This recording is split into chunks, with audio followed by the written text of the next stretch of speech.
Okay, so in this tutorial, I'm going to be showing you how to upgrade your Next.js project from 15 to the newer version that is 16. And this tutorial is for people who have an older version of Next.js but want to upgrade to the newer version.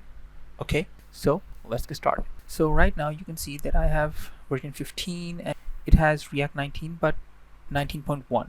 So what I'm going to do is show you the command to update this. So the command is simple. Just type in npm I next at latest react at latest react-dom at latest, and then press enter. And now, as you can see, it is updated to Next.js 16.0.1, which is the current version right now, because this just got released.